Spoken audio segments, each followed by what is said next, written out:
आमच्या only the Bible परिवाराला नमस्कार. आज आपण विश्वासाचे माप या मालिकेचा दुसरा भाग पुढे सुरू करत आहोत. जेव्हा तुम्ही पाप करता तेव्हा तुम्हाला कसे वाटते? तुम्हाला अस्वस्थ, निराश किंवा तुमच्या अंतःकरणात ओझे जाणवते का? कदाचित तुम्हाला देवाचे वचन माहीत आहे, पण तुम्ही गोंधळलेले आहात. तुम्ही सत्यानुसार जगण्याचा प्रयत्न करता, पण कधी-कधी तुम्ही अयशस्वी होता का? या प्रकारच्या विश्वासाला विश्वासाची दुसरी पातळी म्हटले जाते. ओन्ली द बायबलच्या आजच्या भागात आपण आपला विश्वास वाढवण्याचे मार्ग पाहणार आहोत. रोमकरांस पत्र 7:21-25. तर मला असे आढळून येते की जो चांगले करू इच्छितो त्याच्यामध्ये दुष्टता आहे, कारण मी माझ्या अंतरात्म्यात देवाच्या नियमाशी आनंदाने सहमत आहे, परंतु माझ्या शरीराच्या अवयवांमध्ये मला एक वेगळा नियम दिसतो. तो माझ्या मनाच्या नियमाविरुद्ध युद्ध करतो आणि माझ्या अवयवांमध्ये असलेल्या पापाच्या नियमाचा मला कैदी बनवतो. मी किती दिनदुःखी मनुष्य आहे! या मरणाच्या शरीरापासून मला कोण मुक्त करील? आपला प्रभू येशू ख्रिस्ताद्वारे देवाचे आभार असोत. तर मग एकीकडे मी स्वतः माझ्या बुद्धीने देवाच्या नियमाची सेवा करत आहे, पण दुसरीकडे माझ्या देहाने पापाच्या नियमाची सेवा करत आहे. ज्याप्रमाणे जन्मानंतर बाळाची नोंदणी केली जाते, त्याचप्रमाणे जेव्हा आपण प्रभू आणि पवित्र आत्मा स्वीकारतो, तेव्हा आपली नावे स्वर्गातील जीवन पुस्तकात लिहिली जातात आणि आपल्याला देवाची मुले बनण्याचा अधिकार मिळतो. ही विश्वासाची पहिली पातळी आहे. परंतु आपल्याला सत्य अजून नीट माहीत नसल्यामुळे आपण जगापासून अलिप्त जीवन जगण्यात अयशस्वी होतो. प्रभूवर विश्वास ठेवण्यापूर्वी आपण जसे जगत होतो तसेच आजही जगतो, परंतु जसजसे आपण हळूहळू देवाचे वचन ऐकतो आणि देवाच्या इच्छेनुसार जगण्याचा प्रयत्न करतो, तसतसे आपण विश्वासाच्या दुसऱ्या स्तरावर पोहोचू शकतो. विश्वासाचा दुसरा स्तर म्हणजे वचनानुसार जगण्याचा प्रयत्न करणारा विश्वास. सत्यानुसार जगण्यात तुम्हाला कधी यश येईल तर कधी अपयश येईल.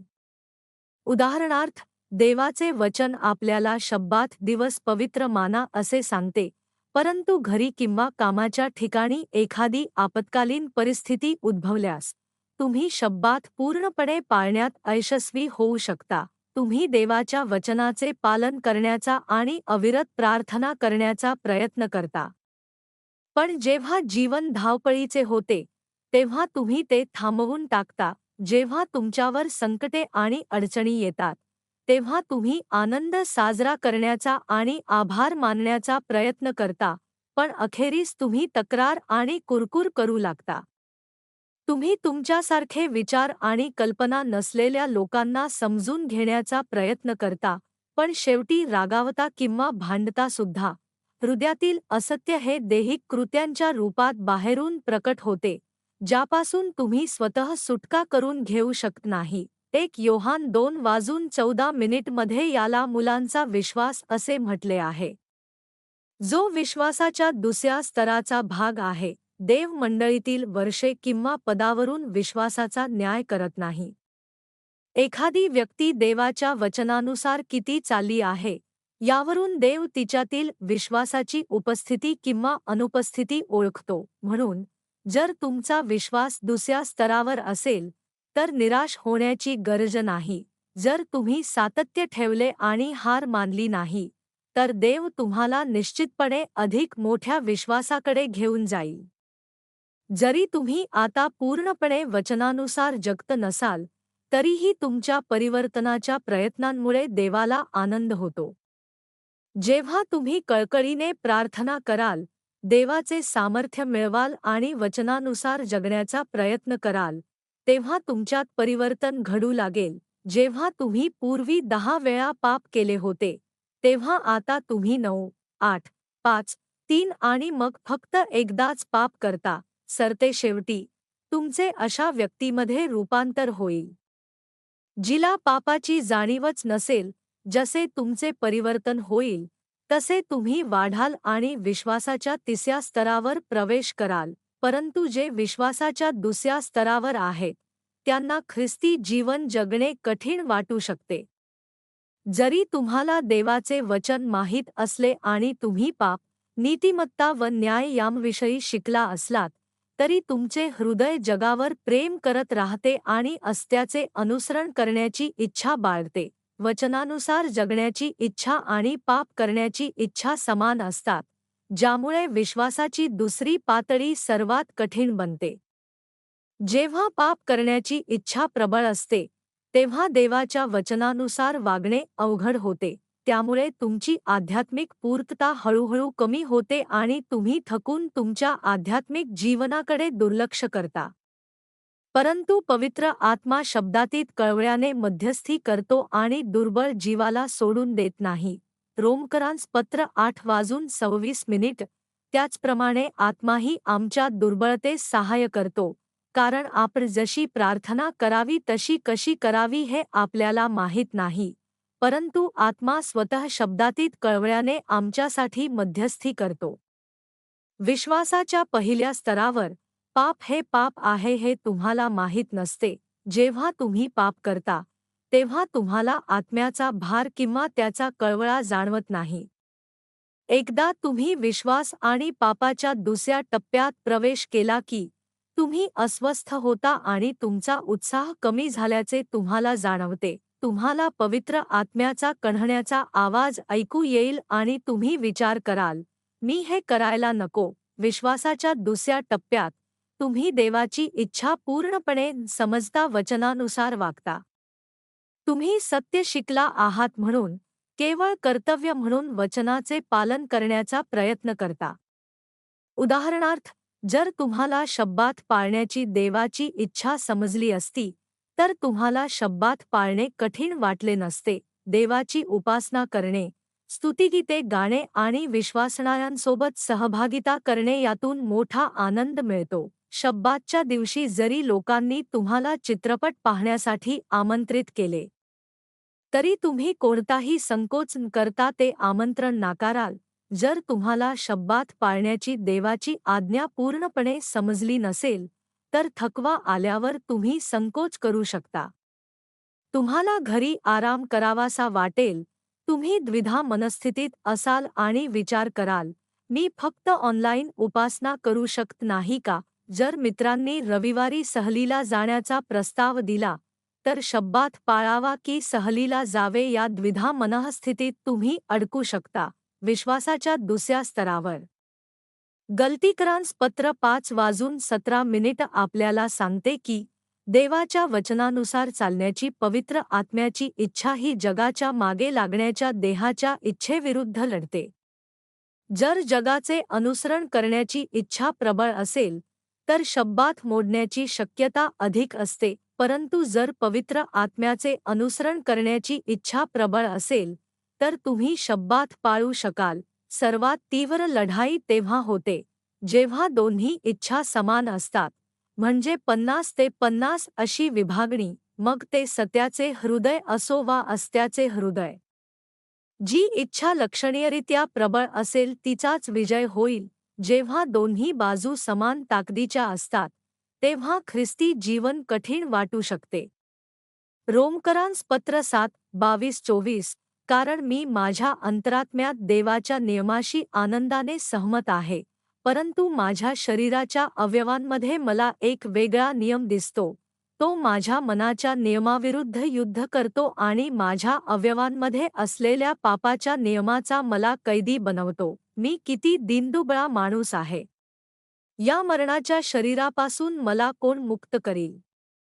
याचा अर्थ असा की, चांगले करण्याची इच्छा बाळगणारे सत्याचे हृदय आणि दुष्ट व अन्याय करण्याची इच्छा बाळगणारे अस्त्याचे हृदय यांच्यातील संघर्षामुळे व्यक्तीला दुःखी आणि कल्यासारखे वाटते. यावर मात करण्याचा सर्वात जलद मार्ग म्हणजे अविरत प्रार्थना करणे आणि देवाच्या वचनानुसार जगण्याचा प्रयत्न करणे. जसजसे तुम्ही सत्याच्या मार्गावर चालता, तसतशी अस्त्याचे अनुसरण करण्याची इच्छा हळूहळू क्षीण होते आणि देवाचे वचन पाळणे सोपे होते, ज्यामुळे ख्रिस्ती जीवन आनंदमय बनते.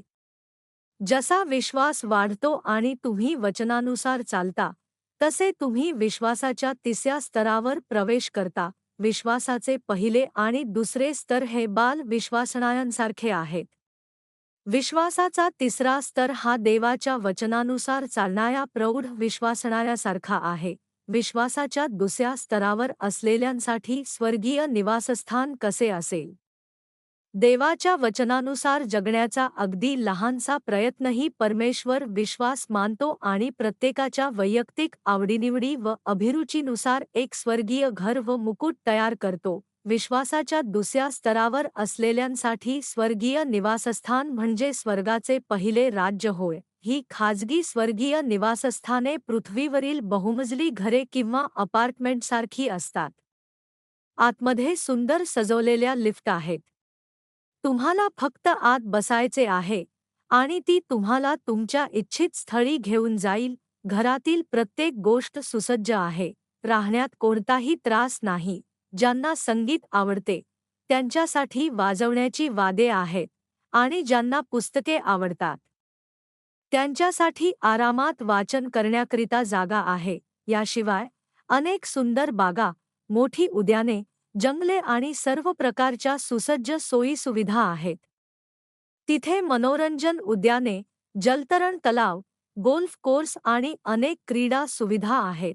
परंतु स्वर्गाच्या पहिल्या राज्यात ही क्षेत्रे सार्वजनिक वापरासाठी आहेत. ज्याप्रमाणे पृथ्वीवरील एखाद्या अपार्टमेंट कॉम्प्लेक्समधील उद्याने आणि क्रीडा सुविधा रहिवाशांमध्ये विभागलेल्या असतात, अगदी त्याचप्रमाणे स्वर्गात देवदूत केवळ सुविधांचे व्यवस्थापन करतात आणि रहिवाशांना मदत करत नाहीत. स्वर्गाच्या पहिल्या राज्यात देवदूत मदतीसाठी असतात आणि तिथे मिळणारा आनंद स्वर्गापेक्षाही अतुलनीय असतो. जरी वैयक्तिकरित्या नेमलेले देवदूत नसले तरी सर्व आवश्यक ठिकाणी देवदूत उपलब्ध असतात. तुम्हाला सर्व प्रकारची मदत मिळू शकेल, ज्यामुळे ते स्वर्गापेक्षाही अधिक आनंदमय होईल. 1 करिंथकर 9:25 जो कोणी खेळांमध्ये भाग घेतो तो सर्व बाबतीत संयम ठेवतो. असे केल्याने त्याला नाशवंत हार मिळतो, पण आपल्याला अविनाशी हार मिळतो. जरी विश्वासाच्या दुसऱ्या स्तराचा अर्थ असा आहे की आपल्यामध्ये असत्याचे अवशेष आहेत, तरीही देव त्याच्या वचनानुसार जगण्याच्या प्रयत्नांची दखल घेतो. जे विश्वासाच्या शर्यतीत सहभागी होतात त्यांना देवाकडून बक्षीस म्हणून एक सार्वकालिक अविनाशी मुकुट मिळेल. स्वर्ग हे ते ठिकाण आहे जिथे आत्मास्वरूप देव वास करतो. ते वैभव, सौंदर्य आणि ओसंडून वाहणाऱ्या आनंदाने भरलेले आहे. देवाची इच्छा आहे की त्याची प्रिय मुले सर्वकाळ या आनंदमय स्वर्गात त्याच्यासोबत असावीत. आपण विश्वासाच्या दुसऱ्या स्तरावर न राहता आपली वाढ व्हावी. आपण सर्वात सुंदर स्वर्गात म्हणजेच नव्या यरुशलेममध्ये प्रवेश केला पाहिजे, जिथे आपला पिता देव वास करतो. तुम्ही सर्वजण चिकाटीने पुढे वाटचाल करा आणि तुमचा विश्वास आणखी दृढ होवो. मी तुमच्यासाठी प्रार्थना करतो. प्रिय स्वर्गीय पित्या, आज आपण विश्वासाच्या दुसऱ्या स्तराचा अभ्यास केला. कृपया आमचा विश्वास थांबू देऊ नकोस. आम्ही सामर्थ्याने आणि उत्साहाने सतत पुढे जात राहूया. जर काही ख्रिस्ती लोकांना असे वाटत असेल की ते अजूनही विश्वासाच्या दुसऱ्या स्तरावर आहेत किंवा त्यांच्यात अजूनही दैहिक वासना शिल्लक आहेत, तर त्यांनी आपले सर्व पापी मार्ग त्वरित सोडून द्यावेत. हे पिता परमेश्वरा, आम्ही सर्वजण तुला संतोष देणाऱ्या विश्वासापर्यंत वाढूया. आम्ही तुमचे आभार मानतो आणि आमच्या प्रभू येशू ख्रिस्ताच्या नावाने प्रार्थना करतो. आमेन.